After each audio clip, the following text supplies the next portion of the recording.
Buenos días, estimadas autoridades del CUNORI y al coordinador de la carrera de doctorado, estimados colegas. Un saludo muy cordial desde el pueblo Quechí. Soy de Alta Verapaz, de San Pedro Carchá. Y como miembro de este pueblo Quechí, pues empecé a buscar una opción de doctorado en diferentes partes. Créanme que antes del doctorado yo he estado leyendo, he estado tratando de escribir y pues encontré en el doctorado el fundamento de lo que quería hacer. Por eso mismo, entonces, desde que empezamos con las lecturas, pensé en que el tema que tenía que trabajar es sobre las dinámicas de la cosmovisión del pueblo quechí, estas raíces culturales que han estado ahí, que se han abordado desde otro enfoque epistemológico, pero encontré en el enfoque epistemológico del doctorado esa, esos elementos teóricos, científicos, para poder abordar el, la cosmovisión de los pueblos ancestrales.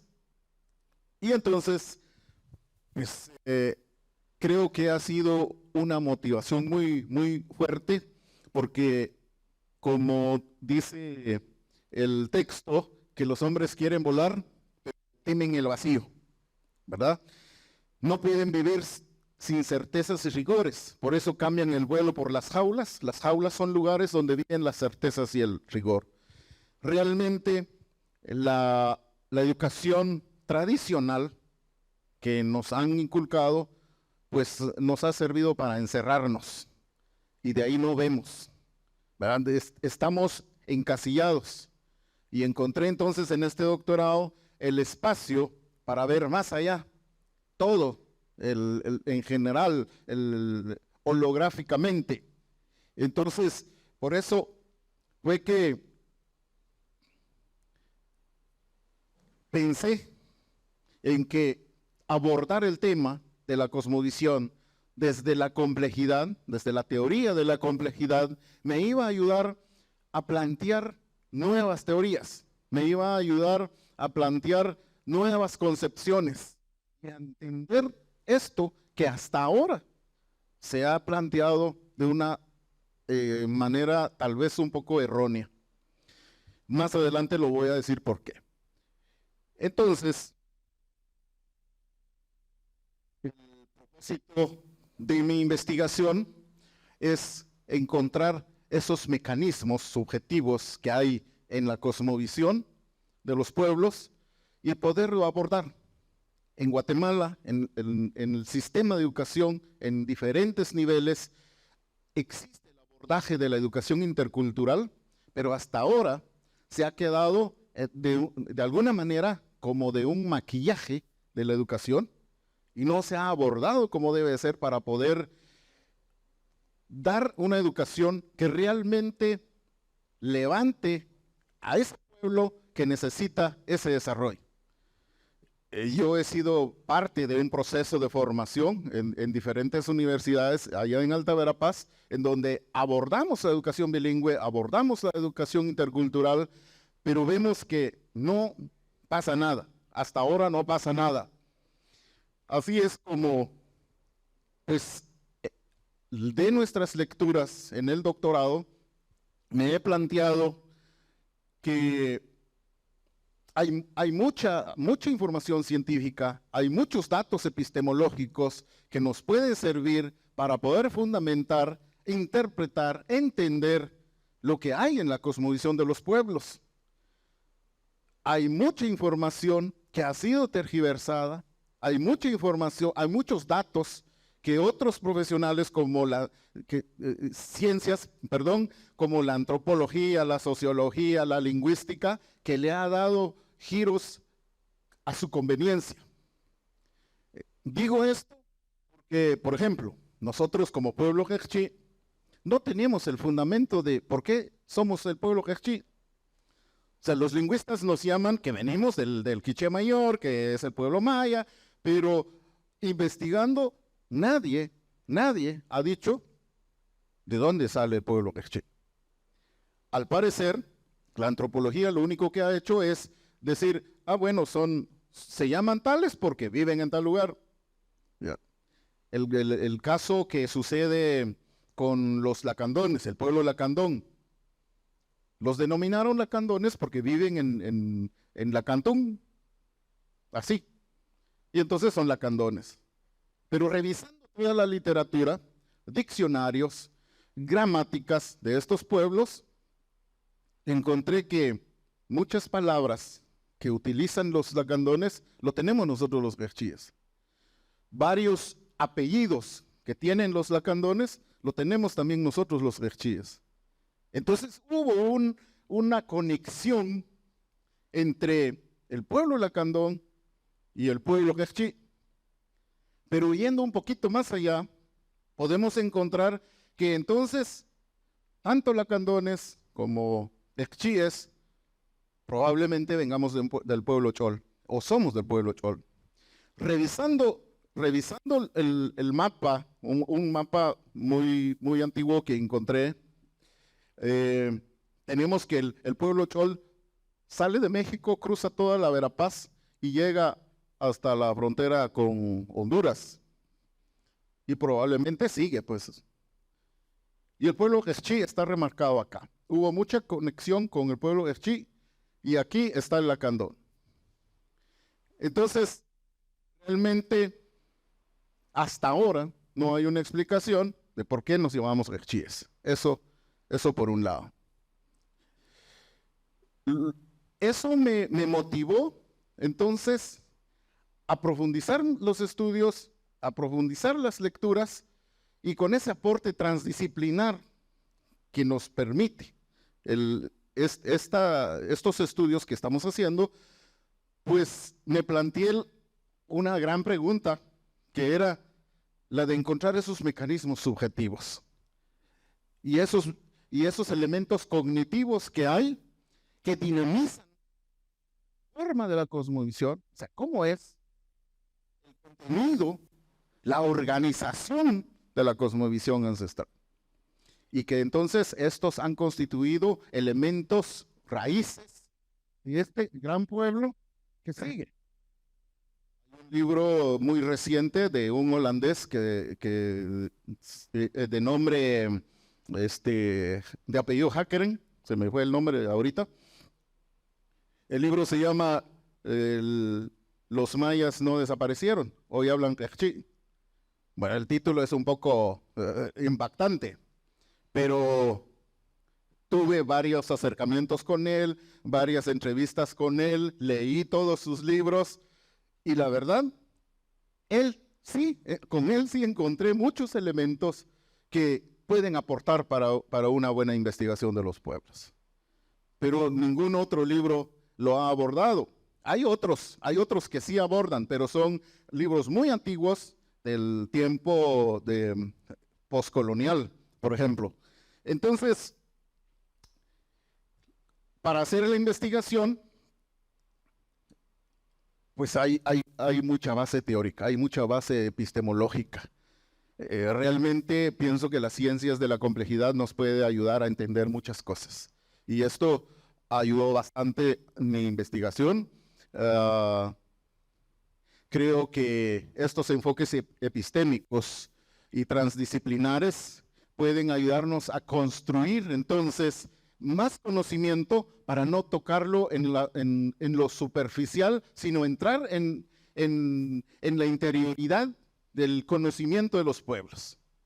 Puedo decir que esta investigación ha sido más endógena que exógena, porque como parte de ese pueblo entiendo, ¿ya?, vivo esa cosmovisión y entonces no solo la interpreto, sino es que ha sido parte de mi vida. Eso me ha ayudado bastante.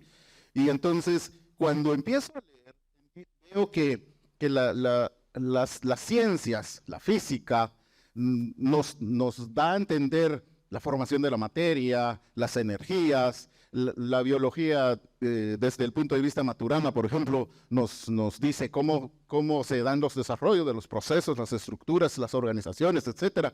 Y así, cada una de las ciencias empiezan a aportar la construcción de otra mirada, de otro punto de vista, lo que sucede en la interioridad de los pueblos. Pero no para decir, imponer el conocimiento, sino entenderlo desde adentro con la ayuda de la ciencia ya existente. Con esto quiero aclarar, entonces, que no estoy rechazando, no estoy negando la ciencia tradicional que ya existe, porque es muy válida, porque es muy buena y porque nos puede aportar, pero eso, lo que quiero resaltar es que entonces con eso podemos encontrar que también tenemos ciencia, que también tenemos conocimiento, que podemos entender las cosas que suceden y que al final puedo llegar como a concluir que el pensamiento Hershey es biocéntrico. ¿Por qué? Porque tiene la vida en el centro. Tiene a la vida como elemento principal. La vida le da esa dinámica. ¿Ya? Todo sucede alrededor de la vida. Es la vida el centro. Entonces, el respeto a la naturaleza es para proteger la vida. ¿Ya? El respeto al conocimiento, a las prácticas, toda la ritualidad que se da alrededor de la cosmovisión es en relación a la vida. Entonces, no es magia, es interacción con la energía, es interacción con lo que hay alrededor, es el reconocimiento que hay de que somos parte de un universo. Y también me ha ayudado a entender, leyendo el Popol Vuh, si nosotros hacemos un recorrido, leemos una parte del Popol Vuh, vamos a entender que ahí nos dice cómo es que surge la vida, que nace, que dice, al principio no era nada, al principio era oscuridad, pero luego aparece el agua, dice, y después del agua surge la tierra. Es una expresión metafórica de lo que en otros libros de la ciencia también nos dice. Porque la nada, pues todo surge de la nada. Y según los científicos, los físicos, nos dicen que pues la nada no está vacía. Hay energía, hay ondulaciones, hay radiaciones en la nada. Y que de la nada pues se forman moléculas de agua, moléculas de hidrógeno y surge el líquido y de ahí sale la materia. Y poco a poco ya viene los textos nos dicen cómo se da la evolución, cómo surge la vida, de dónde, ¿ya? Del oxígeno, de la interacción química de todos los elementos que existe y surge la vida. Eso nos está diciendo el Popol Vuh. Con respecto al surgimiento del hombre, nos dice que pues, primero fueron los animales, luego surge el hombre de barro, dice el Popol Vuh, luego surge el hombre de madera y que finalmente surge el hombre de maíz. Pero todos lo vemos como una cuestión folclórica, alegórica. Sin embargo, si nos detenemos a tener esa comparación con la ciencia, vamos a entender que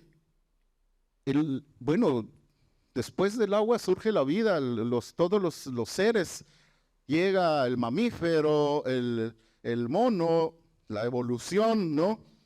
Y surge el hombre de barro. ¿Qué es el hombre de barro? Es esa etapa de cientos de años que vivió recolectando su comida, viviendo en las cuevas, en una etapa de su vida inicial. Luego surge el hombre de madera. Obviamente, el hombre de madera es cuando empieza a construir sus instrumentos, sus armas, cuando empieza a utilizar la madera para construir su hogar, cuando ya quizás, probablemente, descubre el fuego y empieza a buscar leña y a cocinar su alimento. Entonces, a través de los años, llega y aparece el hombre de maíz. Obviamente, la historia mitológica nos dice que la Ualish Mukané, que los ciertos animales descubrieron el maíz y la abuela lo molió y de ahí formaron al hombre. Pero lo que debemos de entender desde esa categoría de la hermenéutica textual es que el hombre de maíz ya es la etapa en que el ser humano empieza a cultivar la tierra. Empieza su proceso agrícola, de producción, de mejorar, de domesticar, si se quiere, que son los términos que utiliza la ciencia, el maíz. A mejorar la semilla de maíz, a alimentarse del maíz. Y no solo el maíz solo es como el elemento simbólico, pero está las otras semillas, el frijol, el cacao, todas las otras semillas que encontró y vio que podía reproducir y producir su alimento.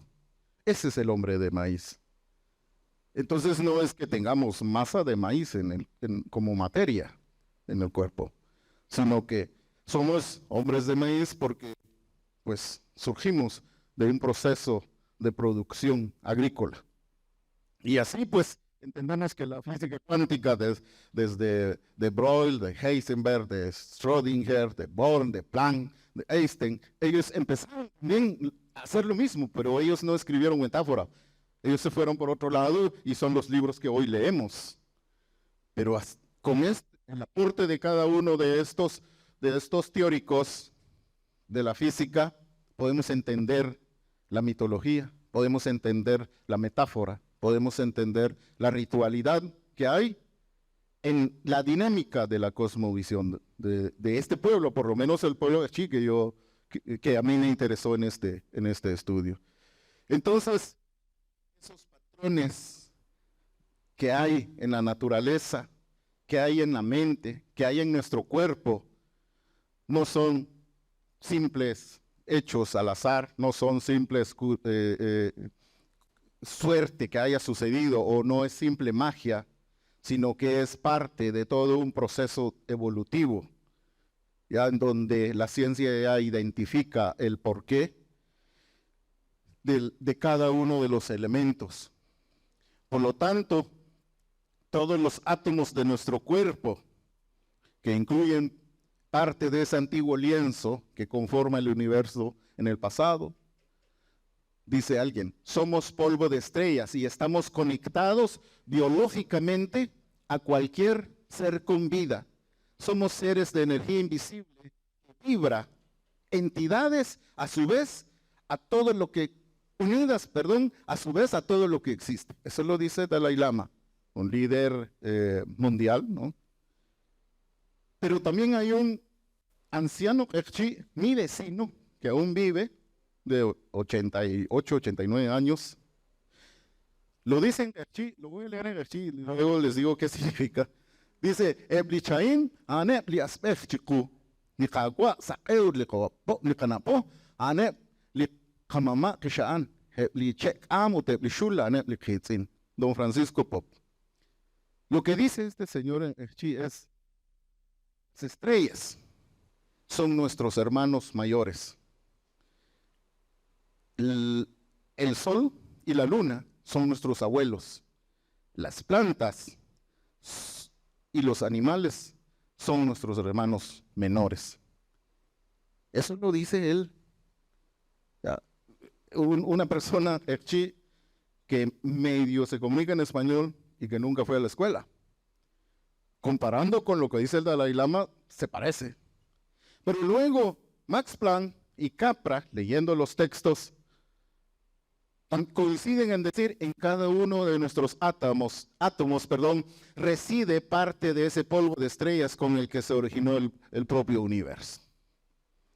Entonces, 4 personas que coinciden con una posición. Entonces, en la cosmovisión de los pueblos hay mucho conocimiento, pero que no ha sido reconocido como tal. ¿Ya? que no ha sido reconocido como tal. Más bien en la escuela cuando llegan los niños no se les enseña. Dices, no, si es eso, ¿para qué? Tienen que aprender conocimiento nuevo. Pero si el conocimiento ya lo tienen ellos, lo reciben en su casa, ¿ya? Pero no es permitido. Y lo escribí en Hershey porque en Hershey se entiende el sentido de lo que está diciendo el Señor. Eso significa que la educación debería darse en su idioma del niño, siempre. No, pero los maestros dicen, tienen que aprender español porque con Hershey no van a llegar a la esquina. Pues tal vez no llegan a la esquina, pero se nutrirían de conocimiento, que eso es lo que busca la educación.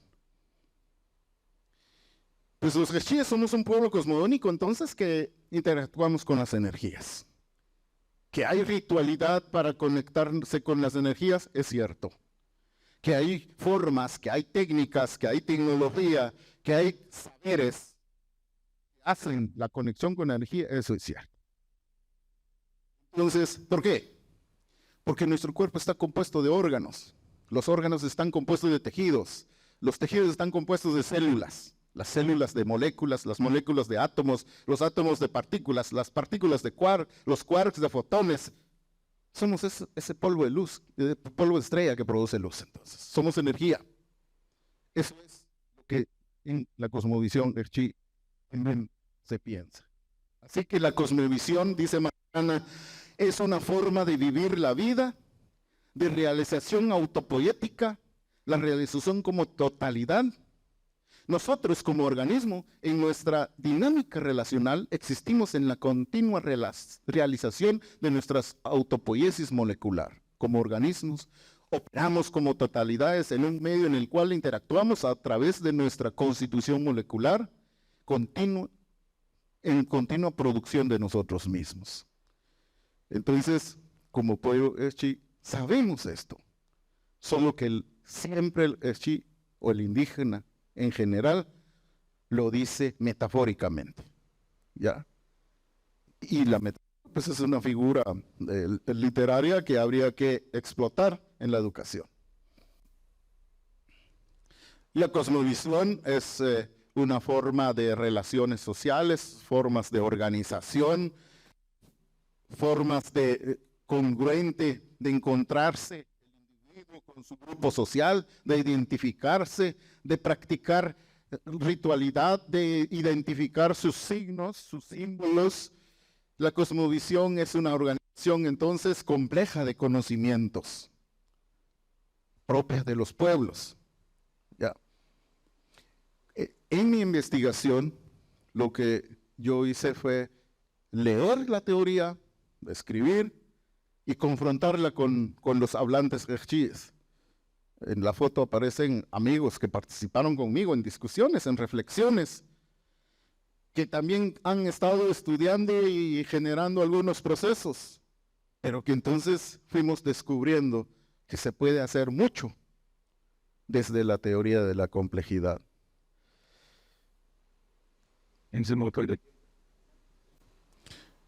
La cosmovisión, pues en esta parte tengo unos términos en Hershey y en esta parte tengo algunos principios que vemos, que conocemos desde la teoría de la complejidad.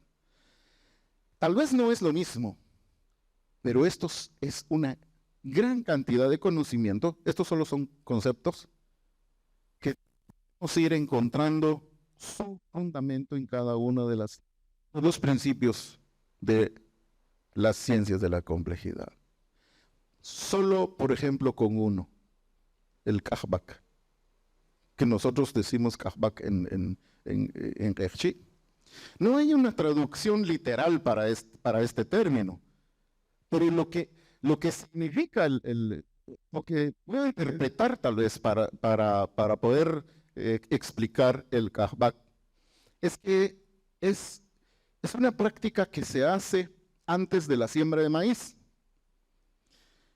en donde 40 días, es lo que manejan los ancianos en la comunidad, 40 días, las personas que van a sembrar maíz deben de guardar su integridad, deben de estar íntegros físicamente, ¿ya? Físicamente, para poder interactuar, bueno, eso lo digo yo, pero no lo decían así en la comunidad, para poder interactuar y amarrar las energías de la persona con el terreno donde se va a sembrar, con la semilla que se va a sembrar, con la naturaleza. Esa sería como la explicación del Kafban.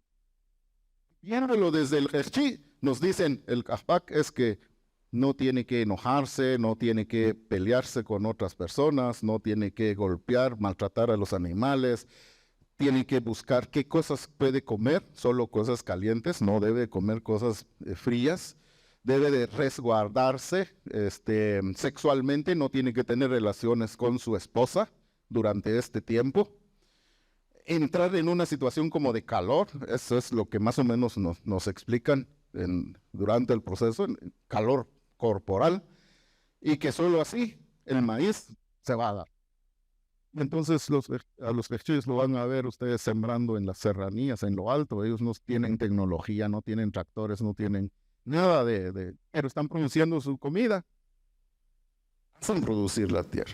Obviamente, cualquiera me puede decir, ah, sí, pero están quemando, ahora están talando. Sí, pero eso es ya parte de la cosmovisión. Esto es ya parte de que ya tienen motosierra, ya tienen gramoxone disponible a la venta, ya tienen abonos, ya tienen esto, ya se mezcló. Pero en sí, la práctica de la cosmovisión, sin todo eso que nos hace daño, sería una práctica muy buena de producción agrícola sana, biológicamente sana. Entonces, eso. También por ejemplo, el muel. El muel significa literalmente espíritu. La persona tiene su espíritu y cuando se asusta, por ejemplo, en algún lugar, pierde su espíritu. Pierde su espíritu, se aleja de él. Pero lo que hay que hacer es tomar el espíritu de esta persona y devolverlo a su cuerpo. Devolverlo a su cuerpo, porque si no, se enferma y se muere. Así literal, se muere la persona. Si no se hace esta práctica, este ritual, llamémoslo así, se muere. Pero ¿qué es lo que está sucediendo? Es que hay como un rompimiento entre el cuerpo, la materia y la energía de esa persona. Se desconecta. Y lo que hace el anciano, o el abuelo, o el papá, que es la mamá, es hacer que la energía que se desconectó, otra vez vuelva a conectarse con el cuerpo. Eso es lo que pasa. ¿Ya? La persona puede ir con un médico, puede tomar medicamento, puede hacer todo lo que quieran, pero no va a suceder eso que se hace solo con la práctica que en la cosmovisión se conoce. Se hace eso y ya. O lo otro ¿dónde está? Acuaz. El acuaz sucede que hay niños que nacen con alguna enfermedad, granos o dolor o algo. Si va al hospital, si va a esto, va a lo otro, no se cura. ¿Y qué es lo que lo cura? Es haciendo el acuaz. A veces son hojas, a veces algo vio la mamá y se lo tiene que pasar al niño. Hay prácticas que se dan. Y solo así se cura. ¿Ya? Pero entonces, ¿qué está sucediendo? Nuevamente, son las cuestiones energéticas. ¿Ya? Son cuestiones energéticas que solo esa práctica lo va a curar, pero no es como magia, sino que todos sabemos que hay energías negativas y energías positivas. Y entonces lo que se hace con la práctica es equilibrar las energías. Se equilibran las energías y se cura. Por ejemplo, no sé si han oído, pero desde nuestro punto de vista en la cosmovisión, es que cuando hay un recién nacido y hay alguien con energías muy fuertes, demasiado positivas, y ve al muchachito, lo ojea, le llaman, lo ojean. Pero en realidad lo que está sucediendo es que el que lo está viendo, esas energías, exacto, golpea, impacta con las energías del niño, porque es todavía, acaba de nacer, es como todavía una célula, es un embrión todavía salido a luz, a luz. Entonces, qué locura. ¿Con qué locura? Con un huevo. Se le pasa un huevo de gallina o de pavo, de pato, y se cura. El médico no lo puede curar, le puede dar cualquier medicamento, pero no se cura hasta que le pasen el huevo. ¿Qué sucede? El huevo es una célula, ¿ya? Y le pasan el huevo, lo que hace el huevo es absorber esa energía. La célula absorbe la energía y entonces nivela la energía en el niño y deja de llorar. Y ya se curó. Pero si le decimos eso al médico, va a decir, ¿qué es eso de pasarle un huevo, verdad? Esas cosas de curanderas, de brujos y no sé qué. Entonces, todo eso es una forma de ir practicando alguno de estos y otros más principios que vemos en la teoría de la complejidad. Hay entonces explicación de lo que sucede en la vida de los pueblos para no despreciarlo, para no estereotipar los conocimientos de los pueblos y entenderlo desde la ciencia. ¿Ya? Siempre va a haber una probabilidad de respuesta. Viéndolo de esa manera. Desde esa cosmovisión, entonces, ¿qué podemos aprender? ¿O qué podemos enseñar? Pues muchas cosas, porque desde el pueblo, desde el conocimiento de los pueblos, se sabe ordenar el tiempo y el espacio. Hay un calendario, se sabe interpretar el paso del sol, se celebra el equinoccio, se celebra el solsticio, por eso mismo, porque tiene sentido. Se sabe cuándo se puede nutrir de la energía del sol, se sabe cuándo se puede pedir a la luna, así como lo decimos desde nuestra cultura, cuándo se le puede pedir a la luna que la niña aprenda a tortear, a hacer tortillas, por ejemplo, o que se cure porque tiene alguna deficiencia en su menstruación, etcétera. También sabemos contar el tiempo en el calendario. Hay un calendario con nombres específicos de días y qué significa cada uno. Y que no son dioses. Eso, no son dioses. Hay muchos que ahora tienen escuelas de guías espirituales y les dan capacitaciones, pero esa es otra cosa. Lo que se aprende dentro de la cultura es propio, ya, es propio. No tiene que pagar uno para ir a aprender. Eso, a controlar los equinoccios y los solsticios, a descubrir y dominar la energía de las fuerzas de la naturaleza. Los que curan, los que saben de medicina, manejan esta cuestión. Hay personas que curan así, puede ser, suena como algo fuera de lo normal, pero que curan solo con que le dicen acá qué le está pasando allá en Cobán a fulano de tal, y le dan las ideas y de qué le está pasando, y aquí puede él invocar y curarlo. ¿Pero qué es eso? Yo encontré que Born lo que dice es acción a distancia. Todo aquel cuerpo que ha estado en comunicación, en conexión, si se aleja, lo que sucede acá sucede a la distancia que esté. Eso dice Born. Eso tiene sentido. O cuando nos dicen, se murió alguien en la capital y a la hora en que se murió allá, se cayó la botella, no sé qué. Ah, qué tontera, ¿verdad? Pero Born le da la explicación científica a esto, porque dice, cuando la persona se muere, igual Carlos Maldonado, uno de nuestros docentes magníficos que ha habido en la maestría, nos explica que lo que se destruye, lo que se muere es la materia, es el cuerpo. La energía no se transforma. Y en la energía no se puede controlar. Ah, está en la capital, entonces no puede ser que se mueva acá. No, lo que nos explica es que en el momento en que se convierte en energía, ya no controlamos dónde está, porque está en cualquier lado. ¿Ya? Ya no lo podemos observar en un solo punto, porque puede estar en diferentes puntos. Entonces eso nos da a entender que sí, Entonces creo en lo que dicen los que curan en nuestra cultura, de que lo que se puede hacer aquí puede tener efectos a distancia.